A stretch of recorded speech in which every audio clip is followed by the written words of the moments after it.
ఉన్నారు అందంగా. కానీ నాకు ఆ పిల్లల్లో ఈ గ్రామ ఫ్యూచర్ కనిపిస్తూ ఉంది.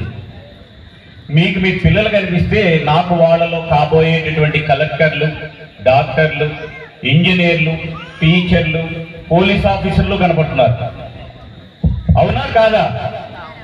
నా పిల్లలు ఆ స్థాయికి వెళ్ళాలి అన్న వాళ్ళు గట్టిగా మీ పిల్లల కోసం చప్పట్లు కొట్టండి. ఖచ్చితంగా అవుతారమ్మా. మీరు గమనించండి, యేసుక్రీస్తు పుట్టినప్పుడు కూడా వాళ్ళ తల్లి తండ్రి మీలానే పెంచారు. చిన్నప్పుడు 30 ఏళ్ల వయసు వచ్చే వరకు కూడా భయభక్తుల్లోనే పెంచారు, భయభక్తుల్లో పెంచారు. అది మాత్రం గుర్తుంచుకోండి.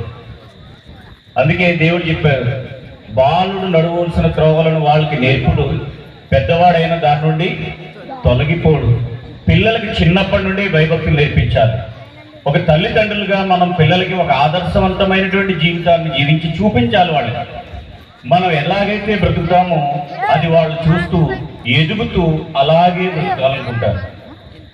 మనం దేవుడి పట్ల భయభక్తులుగా ఉండి మన తల్లిదండ్రుల్ని మనం చాలా గౌరవిస్తూ పెద్దలందరినీ గౌరవిస్తూ మనం ఉంటే అది చూసినటువంటి పిల్లలు కూడా రేపు మనల్ని గౌరవిస్తారు.